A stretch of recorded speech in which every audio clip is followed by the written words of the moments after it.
Hey, Caesar from Lightwerkz here. Just wanted to go over a few different mounting methods for HID bulbs, mainly the H1 and D2S based bulbs.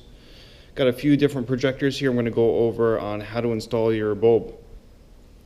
This is common knowledge for most people. A lot of people do get confused if they're working for it with the first time. And just wanted to go over tips and tricks and how to install the bulb properly and what to look for even before you install it. Got the Morimoto H1 projector here. It's one of the most popular units here. This is the standard clip and mount that it comes with. We call it a clip. It looks like a paper clip. That's actually putting pressure down on the bulb holder itself and kind of sandwiching in there. The downside is the bulb can be moved. I've got a piece of wire there just to demonstrate something. It kind of just fell out, but when people refer to shimming the H1 bulb, it's because it's not sitting straight, so you can manipulate how it sits. You can use a piece of wire, metal, you can use the wire that, some spare wire that you have around. People use paper clips or different various things. Only thing you don't want to use is something that could easily melt. So if you take a look at this, I'm moving the bulb kind of back and forth. So we can manipulate the way that the bulb sits. And let's say the hotspot's way too low. That means your bulb is actually pointing down.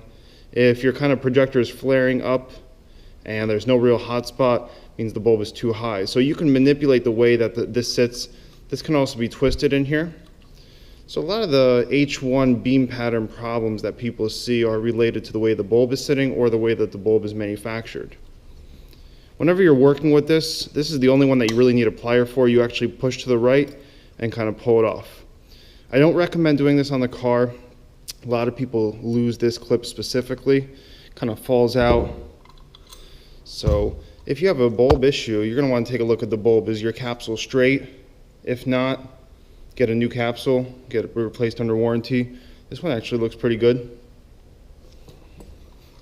This is how it looks without the clip in there or the bulb. So once again, installing the bulb, and then your clip is going to go on. So feed it into the top side first. A little tricky. Use your plier. Go to the right, down, and in. That's it.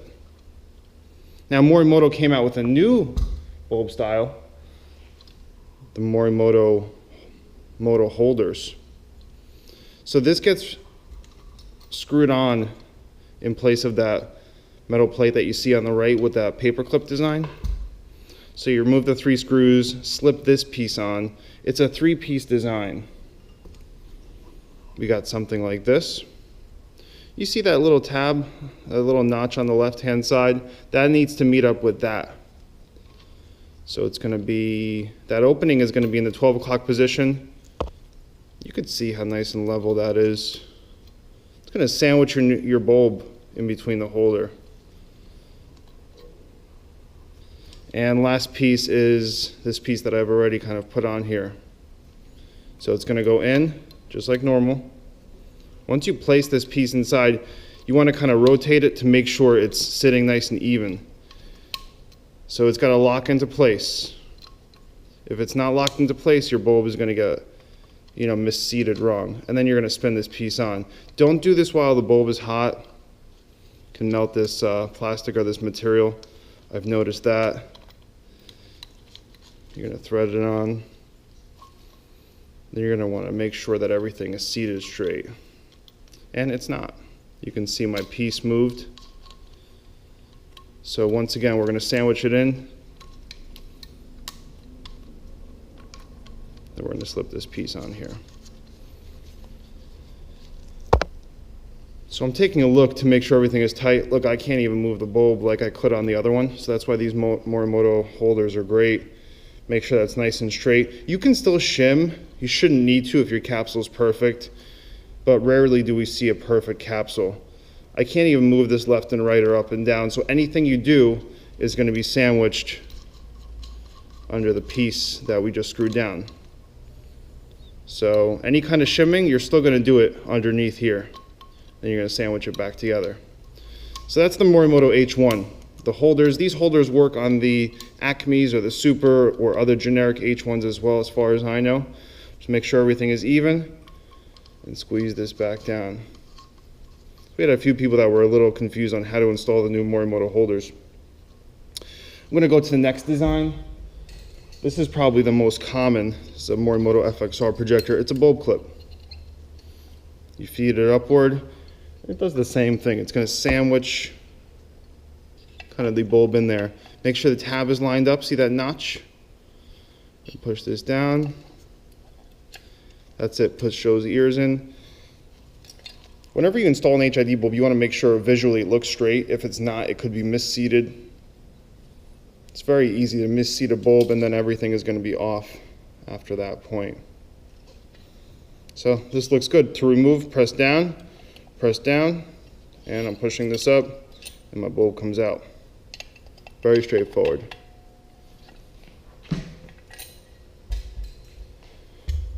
Morimoto D2S 4.0 right here.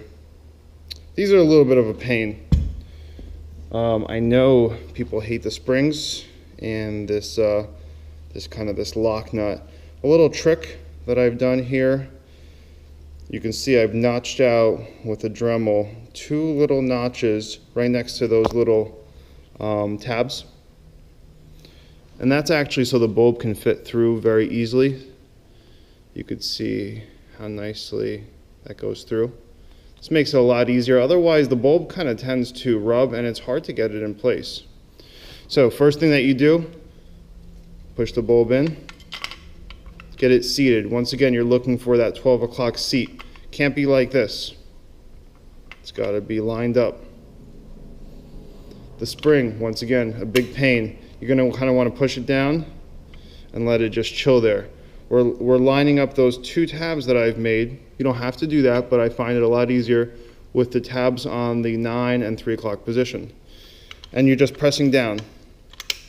You're spinning this piece on. If that spring unclips and kind of feeds out to the top, no good.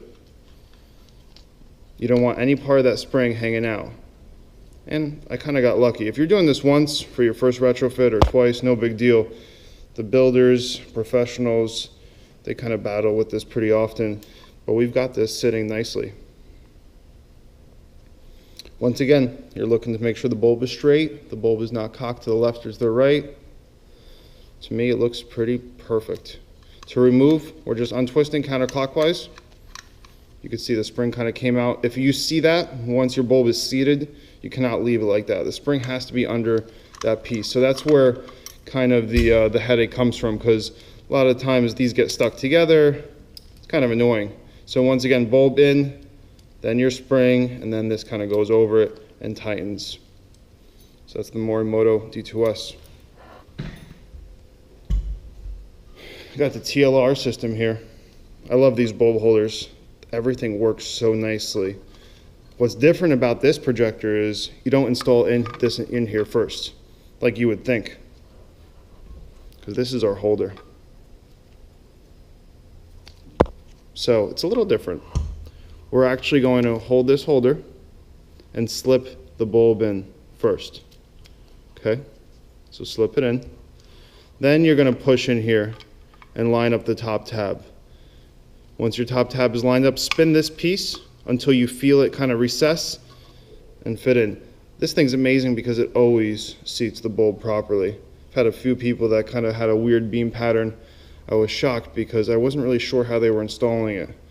The only thing I could think of is they installed the bulb first and then they try to clock this thing on. So once you're removing it, same thing, which is nice because if it's mounted on the car, this is all coming off together. This is not falling out. Going right back in there, line it up. First you hold the bulb, once again, Morimoto TLR system. Push downward pressure with one finger, lock it in with another. It's probably my favorite design. That's it. Take the bulb out, just line it out here. You got one more projector to show you. There's plenty of projectors, but most of them use bulb clips or holders like this. It's a Hella design. This is the Evo XR 2.0. This is different. It's all together, so you have to unclip it. What's special about this is you can see right there, 12 o'clock, 10 o'clock. 11 o'clock, whatever you want to call it. There's 2 tabs. Guess what that lines up to? The 2 tabs on the D2S bulb. You can see how my tabs are all lined up, and I'm clicking this together. Similar to the TLR, this bulb is never coming out. It's stuck in here now until you unclip it. Brilliant design, because you can't screw anything up. Guess what you do now? The bulb is locked in, so now you're just looking for the right spot to twist. It's as easy as that. Nothing to mess up like the H1s. That's why the D2S is always going to be superior over the H1. H1s are plagued with bulb seating issues, people losing those clips. A lot of bad things happen with H1s in a sense of how to install the bulb. You got to shim it. These are way easier to deal with. If you want to manipulate a capsule, which I'll probably make a different video for, you don't need to shim the D2S bulb. You got the 4 pegs down there, and you can kind of tweak the capsule by bending those tabs. But this is in here.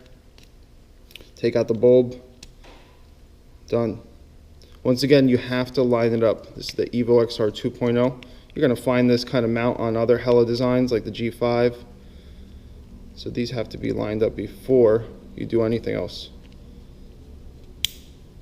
And bulb is stuck.